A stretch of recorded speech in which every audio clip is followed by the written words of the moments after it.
Lovely day. I'm really glad. I thought it was the winter. It's not the winter yet. So what do I mean by manifestation?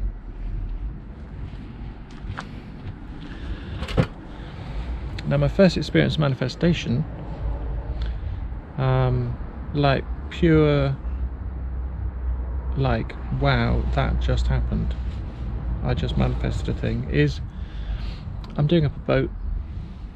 I don't want to talk about that, but I was sort of asking, I was seeing that as all part of the programmed sort of problem, basically, that which existed already, and, you know, obligation and its relationship to my family and all that was a bit of a problem. So I was thinking, well, I can take possession of the project a bit more if I change the name of the boat, but I didn't want to sort of just invent a name for it, so I asked a higher power, I asked God, although I don't like to say that because I'm not a Christian, whatever, is I believe in the risen Christ, I feel his power in my life every day, is, I'm not Christian, I know, right, is, I was like, okay, give me a name. If you give me a name, I will change the name. Okay, I'm not going to change the name. But a word came, okay, and that word was peridot. Okay, I hadn't really heard that word before, and I looked it up. So this is where crystals came from into my life again, really. And as well, I had gathered, so I had on hand some crystals that I had because I'd been and cleared out my parents' house with everything. I just wanted to separate myself from them. All this, I want separation, I want to feel independence, I want to be self-reliant. So I had the stuff that I had years ago, and I was sort of a bit of a hippie basically when I was at university the first time when I was like 20. Anyway, peridot is a crystal. Okay, it's this green crystal. It's part of a meteorite often, or it's one of the most common gemstones on earth. But there you are, it's green and pretty. Anyway, so I was like, oh right, peridot, looked at what it was, sort of reconnected with the stones that I'd had from years ago, and I was like, oh yeah, well, and as well at the time I was thinking, you know, I didn't want a partner, and I wanted to indicate if there's a silver ring thing, it's called in America, which is to indicate your sort of abstinence from sexual relations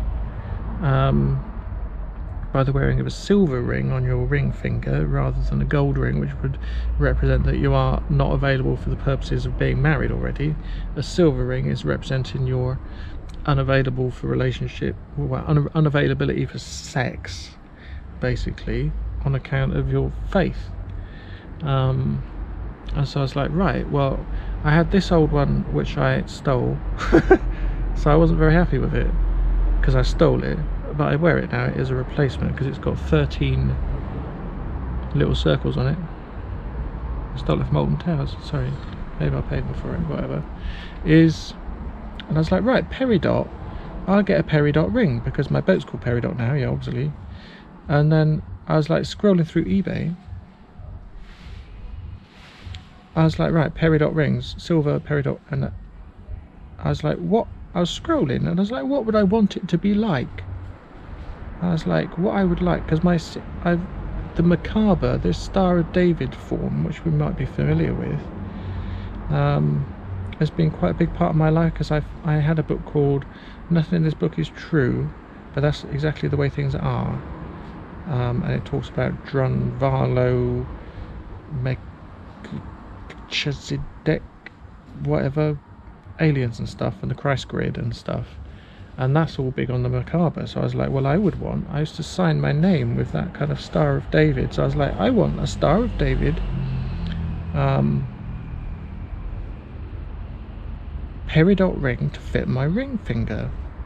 And I felt like it's like something had hit my phone. It's like it's like, oof. And the next, as I moved it then, so it's like hit, and as I moved it then, in the middle of the page was this ring. And I was like, I didn't want to believe it, I didn't. I really didn't want to believe it. I was like, yeah, whatever. But it was only like £20 or something, £25. So I was like, I'm going with it because of what had happened. The name had come from, like, I hadn't thought it up, which had led me to thinking of these crystals, and I had invented what it was that I had wanted, and I had felt it like become apparent in my hand, and then it was there on the screen. I was like, that is too many links of kind of providence or, you know, coincidence or synchronicity or whatever it is you want to say. There's too many links. So I bought it, and as a test I was like, if this ring fits my finger I'll believe. Okay, and I got it, and I was like, oh my god, it doesn't fit, oh my god, it doesn't fit. But mate, honestly,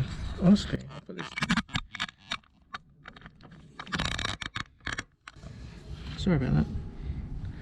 So this is one I had been wearing with the 13 circles, and I stole this when I was about 24.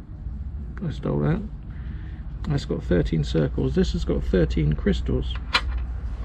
Okay, and it could be any size in the world. I don't know what my ring size is. I don't know what it is, right? And it couldn't be, you see, it's quite tight. Do you know what I mean? It's not floppy. Any bigger size would go on my finger, but this is tight. Okay, but it just slides on. Okay, and it's not loose, you can see.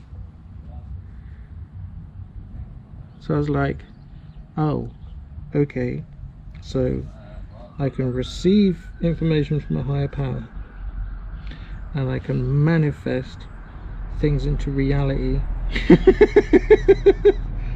using my direct will, and it can happen like immediately. So I was like, I think I'm on the right path.